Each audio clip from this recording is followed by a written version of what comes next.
Olá, Poliana, boa noite, Tadeu. Em São Paulo, há 2 pontos de bloqueio ativos, principalmente na Grande São Paulo. A Via Anchieta, que dá acesso ao Porto de Santos, e aqui a Regis Bittencourt, que interliga São Paulo e o sul do país. A gente vê a situação lá embaixo agora à noite. Há pouquíssimo movimento na estrada. Poucos carros de passeio passam por esse trecho nos 2 sentidos. E a gente vê que no sentido sul tem um grupo grande de manifestantes aqui na altura da cidade de Embu das Artes e muitos caminhões no acostamento e alguns trechos também em fila dupla. Para quem chega à capital paulista, consegue ver um número de caminhões parados também no acostamento, todos eles desligados. Agora há pouco, nós passamos sobre uma distribuidora de combustíveis na região de Barueri, na Grande São Paulo. E a gente observou que agora à noite continua sendo feito o transporte de combustível em carretas escoltadas pela Polícia Militar. E elas seguem principalmente para as empresas de ônibus da capital e de cidades da Grande São Paulo. O protesto de caminhoneiros continua aqui na Regis Bittencourt. E neste domingo havia bloqueios parciais em todas as regiões do país. No meio da tarde, um grupo de manifestantes que apoiam os caminhoneiros ocupou as pistas do quilômetro 24 da rodovia Anchieta, em São Paulo, que liga a capital ao litoral e ao Porto de Santos. O protesto foi acompanhado pela tropa de choque da Polícia Militar. Os policiais já estavam na rodovia para ajudar motoristas que quisessem deixar o movimento. O ato foi pacífico. Os caminhoneiros que ainda participam da paralisação liberaram as pistas da rodovia e se mantêm no acostamento. Aqui neste trecho da rodovia Regis Bittencourt, o número de caminhões é menor em relação ao dia de ontem. A concessionária que administra a rodovia, que liga São Paulo a Curitiba, registrou vários pontos de lentidão durante a tarde, devido às manifestações de apoio aos caminhoneiros, que passaram domingo no acostamento da pista. Durante o dia, 3 helicópteros do Exército fiscalizaram a paralisação na estrada. Eles voaram bem próximo da rodovia, com homens armados. Um parecer de hoje da Advocacia Geral da União esclarece que a Polícia Rodoviária Federal e a Força Nacional de Segurança estão autorizadas a adotar as medidas necessárias para impedir a ocupação, obstrução ou imposição da passagem de veículos em quaisquer trechos de rodovias estaduais ou federais. Muitos caminhoneiros ainda esperam novas respostas do governo. O diesel está muito caro, pedágio é um absurdo, tudo mais. E a gente, por um todo, está aqui para representar toda a nossa classe motorista. Não é um sindicato, alguém. E a gente está reivindicando melhorias não só para nós, caminhoneiros, como para todo o povo brasileiro. Isso daqui não tem partido político, aqui não é PT, PSDB, PS, não sei das quantas. Isso daqui, dá licença. A nossa bandeira é essa daqui. Em várias partes do país, ainda há paralisações. Na BR-116, no Ceará, caminhoneiros se juntaram a outros que já estavam parados na mesma estrada. Estamos aqui com mais de 600 caminhões aqui dentro, não tem empresa, aqui é só autônomo, entendeu? Não tem empresários envolvidos na paralisação, não. No Amapá, cerca de 100 caminhões permaneciam parados na rodovia estadual AP20, que liga Macapá ao município de Santana. Em Santa Catarina, ainda existem 141 pontos de manifestação nas estradas do estado. Pesa no nosso bolso imensamente. Toda vez que você vai para a bomba, abastece, daí o caminhão roda pouco e gasta muito, logo em seguida você tem que abastecer e já está mais caro novamente. Então, é isso que eu acho que tem que acabar. Nas estradas mineiras, até o meio da tarde, eram 57 pontos de paralisação, com caminhões no acostamento. No Rio de Janeiro, o principal ponto de interdição parcial é na Via Dutra, em Seropédica, região metropolitana do Rio. Hoje chegou a Santos, no litoral paulista, o navio Doca Multipropósito Bahia, com 260 fuzileiros. Segundo a Marinha, o objetivo é manter a segurança das operações no Porto de Santos, que teve o movimento prejudicado pelos protestos dos caminhoneiros. A paralisação afetou o transporte de cargas para atender serviços essenciais. Ontem e hoje, o Fantástico acompanhou 2 viagens. Uma com produtos médicos e outra com combustível para aviões. Essa do combustível precisou de escolta policial. Antes da greve, esta imagem era normal, uma rotina. Estamos em São Paulo, 4 da madrugada de ontem. 2 caminhões saem da distribuidora para uma entrega de insumos médicos no Rio de Janeiro. São produtos para hemodiálise, o tratamento para quem tem insuficiência renal e precisa da ajuda de aparelhos para filtrar o sangue. Segundo a fabricante de insumos, só daqui houve 8 tentativas anteriores de entregar o material, mas os manifestantes impediram a passagem. Nosso produtor irá acompanhar essa viagem. O caminhão vai conseguir chegar? Em clínicas como essa no Rio, a expectativa é grande. Desde o início da greve, nenhum insumo foi entregue. O desespero já está nos funcionários e nos pacientes, né? Não é nem tanto assim o medo de morrer, mas é mais o medo de sofrer. Saindo de São Paulo pela Via Dutra, logo encontramos pontos com caminhões no acostamento. Manifestantes nos param pela primeira vez na cidade de Jacareí, depois de 90 quilômetros rodados. O motorista mostra as notas fiscais. Tá liberado. Ainda faltam mais de 300 quilômetros. Daqui a pouco a gente mostra se o caminhão chegou. Uma outra consequência da greve: dificuldade na hora de fazer comida. Em João Pessoa, ontem, tinha gente sem gás de cozinha. Carregamentos de botijões não chegaram às distribuidoras. Jennifer tem um bebê de 2 meses. Eu coloquei a água dele no sol para ficar um pouquinho morna para ele tomar o banho da manhã e tô indo para casa da minha mãe, porque ela ainda tem gás, né? Agora, aeroporto de Brasília. Sem combustível, aviões que precisavam reabastecer não decolaram. Seu Jair saiu de Minas na sexta-feira, parou na capital federal para uma conexão e não conseguiu seguir para Sergipe, onde ia participar de uma convenção. Ele é recém-operado, tirou um cálculo renal. O médico tinha autorizado o voo, desde que ele não se estressasse. Como é que o senhor está se sentindo? Trêmulo. O seu Jair ficou até hoje num hotel de Brasília e desistiu de ir para Sergipe. Voltou de avião agora à tarde para Belo Horizonte. Graças a Deus está voltando. Estamos agora no aeroporto de Guarulhos, em São Paulo. Aqui, durante a semana, os aviões receberam combustível normalmente, que chega por dutos, não por caminhões. E por isso, hoje cedo, Cumbica forneceu 350 mil litros de querosene de aviação para Congonhas. Os caminhões estão saindo agora aqui do Aeroporto Internacional de Guarulhos e serão escoltados por policiais militares. Depois de 40 minutos, o comboio chega sem incidentes. Teremos que contar com o apoio das forças policiais para garantir a operação.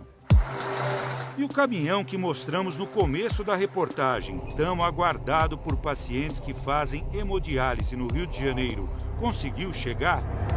Ele não teve escolta policial. Ontem de manhã, a Via Dutra estava com pouco movimento. Só encontramos outros 2 caminhões circulando. Depois de 370 quilômetros rodados, já no estado do Rio, o momento mais tenso.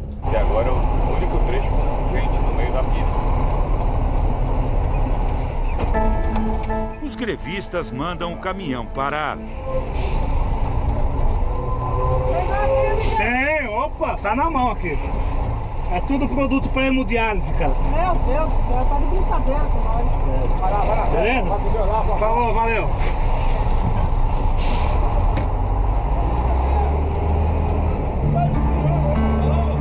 Ainda bem que eles usaram um bom senso, né? De olhar as notas e ver que realmente é medicamento, né? Vamos tentar acabar de chegar, né?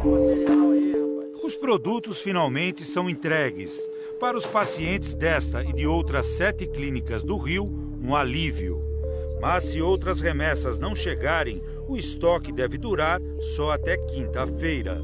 Nós temos aí 120 mil pacientes no Brasil dialisados. As pessoas vão morrer se esse material não chegar. Pelo amor de Deus, que os caminhoneiros deixem passar, os nossos insumos que nós vamos precisar muito. Eu preciso da normalização no fornecimento dos insumos para que esses pacientes continuem vivos, continuem fazendo o tratamento digno que eles precisam.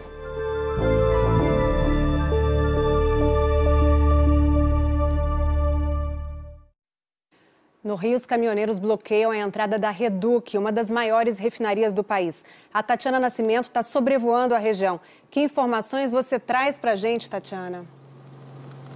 Oi, Poliana, boa noite. Agora há pouco, 5 caminhões-tanque tentaram entrar aqui na refinaria de Duque de Caxias, a Reduc, e não conseguiram. Os caminhões tiveram que seguir aqui pela rodovia Washington Luiz. O primeiro e único caminhão que saiu abastecido da refinaria foi há cerca de 1 hora, um caminhão com destino à usina de Angra dos Reis. A informação do governo do estado é que durante a noite agora vai começar o abastecimento em postos centrais de cada região da cidade. E mais cedo, no início da noite, foi liberada a saída de 5 caminhões de uma distribuidora que fica aqui no entorno, caminhões para abastecer o sistema de ônibus expresso do Rio, o BRT, para que ele possa operar parcialmente amanhã. E também 20 mil litros de óleo diesel para abastecer compactadores de lixo do município de Duque de Caxias, na Baixada Fluminense. Caso contrário, a coleta seria interrompida. O que a gente viu hoje é que a situação melhorou um pouco em algumas regiões do país, mas muita gente ainda à procura de combustível e prefeituras reduzindo o número de ônibus nas ruas para poupar o diesel para amanhã. Domingo de sol e o programa foi esse, garimpar combustível. 7 horas sem almoçar, sem beber água, sem nada aqui. Nenhum banheiro tem pra gente usar. A preocupação da maioria é com amanhã. Eu tenho que trabalhar. Na verdade, a gente tem um compromisso muito sério com a empresa, né? A fila nesse posto de São Paulo subia o quarteirão. Em busca de combustível, Roberto rodou 29 quilômetros. Está gastando mais gasolina procurando a gasolina. Então, ficar em casa, cara, não tem jeito. Esse é o momento tão esperado. Quem diria que algo tão corriqueiro como abastecer o carro viraria motivo de comemoração. Com esse combustível que está aí, eu vou tentar rodar a semana, né, para trabalhar. Mas teve briga quando um cliente pediu nota fiscal e não conseguiu. Motoristas protestaram. No Rio, os postos seguem sem combustível. No Ceará, o abastecimento está voltando ao normal. 80% dos postos de Fortaleza já foram reabastecidos. No interior de São Paulo, filas de mais de 2 quilômetros. 13 cidades decretaram emergência por causa do desabastecimento. Muitos postos que estão fornecendo combustível não têm bandeira. A Agência Nacional do Petróleo recomenda cuidado. Em São Paulo, 6 postos foram fechados essa semana por vender combustível adulterado. Nós encontramos gasolina com excesso de etanol anidro na sua composição e encontramos também etanol com presença de metanol na sua composição. O metanol é um álcool que não é permitido ser utilizado para fins automotivos, que vai causar problemas no motor, sobreaquecimento, um rendimento menor, etc. Esse taxista encheu o tanque do carro com etanol e teve problemas. Ficou trepidando, sabe? Falhando, querendo cortar como se quisesse morrer. Esse posto recebeu o último carregamento de combustível ontem à noite. A carreta de etanol e gasolina chegou escoltada pela PM. Essa placa aqui diz que, por ordem judicial, o abastecimento é prioritário para a força policial e órgãos de serviços públicos essenciais, como bombeiros, ambulâncias. Policiais também estão podendo abastecer seus carros particulares aqui. Para isso, eles precisavam se identificar, mas muita gente reclamou. Achei errado, né? Porque se é que nós pagamos imposto, por que só eles que têm que abastecer? Na Bahia, 5 caminhões foram escoltados para abastecer postos de Salvador. Mais de 20 caminhões-tanque foram para o interior do Maranhão de ferry-boat, também sob escolta. Em Mato Grosso do Sul, mais um caminhão chega para ser escoltado pelo Exército e pela Polícia Militar aqui na distribuidora em Campo Grande. Ao todo, são 300 militares que estão fazendo as escoltas dos caminhões que saem dessa base. Já saíram 40 caminhões, levando mais de 1 milhão de litros de combustíveis.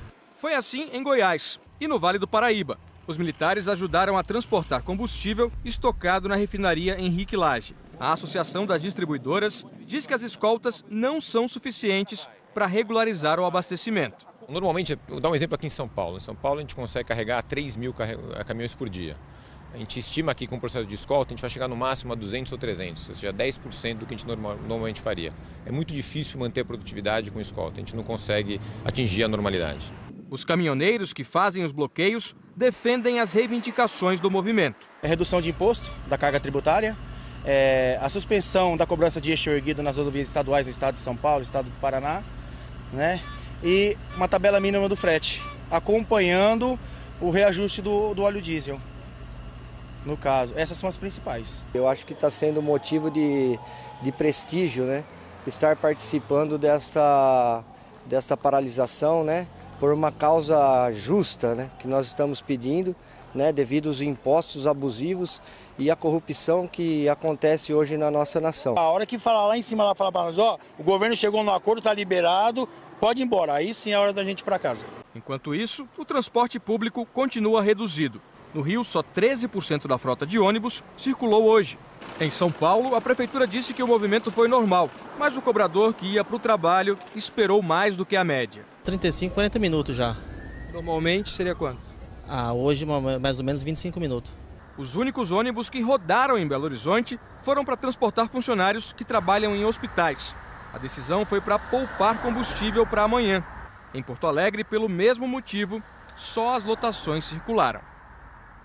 A Polícia Militar de São Paulo declarou que agradece aos postos que estão abastecendo os carros particulares de policiais que precisam se deslocar para trabalhar e que a iniciativa dos postos é voluntária e individual. A falta de abastecimento já está comprometendo o atendimento em alguns hospitais. No Rio de Janeiro, as cirurgias que não são de emergência estão suspensas.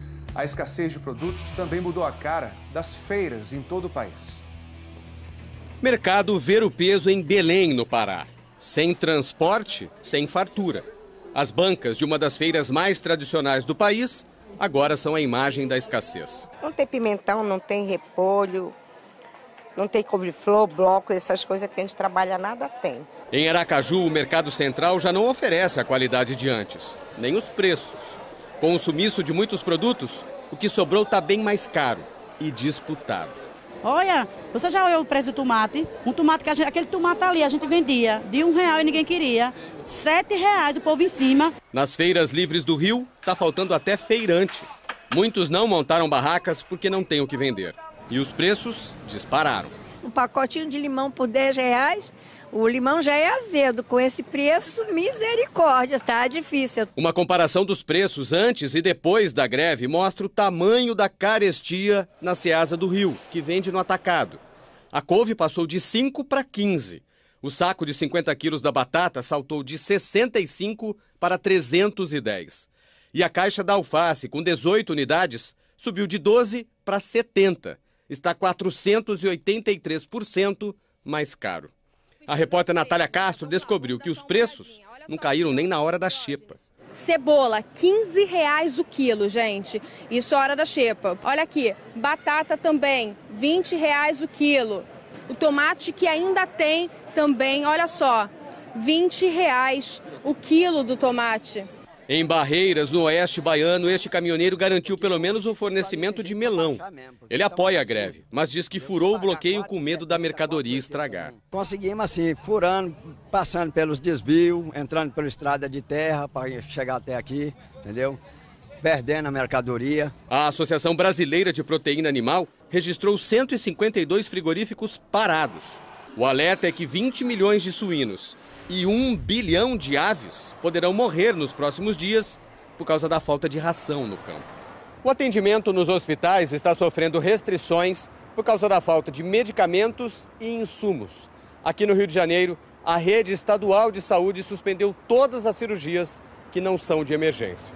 54 clínicas que atendem 11 mil pacientes renais só têm material para mais um dia de diálise. O Hospital de Clínicas da Unicamp só vai fazer cirurgias que não sejam de emergência de quem já está internado. A rede de saúde do Distrito Federal também suspendeu esse tipo de cirurgia. Em Redenção, no Pará, carros e ambulâncias da Secretaria de Saúde do município já pararam por falta de combustível. Em Sorocaba, no interior de São Paulo, uma boa notícia. A Santa Casa tinha interrompido o atendimento porque ficou sem oxigênio. Como hoje à tarde chegou um caminhão com o gás, agora a direção do hospital garantiu que vai atender pacientes de Sorocaba e outras 48 cidades, pelo menos até quarta-feira. E a cobertura da greve vai continuar durante todo o Fantástico. A situação nos aeroportos brasileiros. As negociações diretamente de Brasília. Como vai ser a segunda-feira do brasileiro? A vida na boleia. Olha o lamaceiro isso daí. Aonde você abre uma caixa de cozinha pode ficar. Como o Brasil se tornou dependente de caminhões e petróleo. O país que roda de caminhão deixa uma ferrovia de 850 quilômetros envelhecendo sem uso.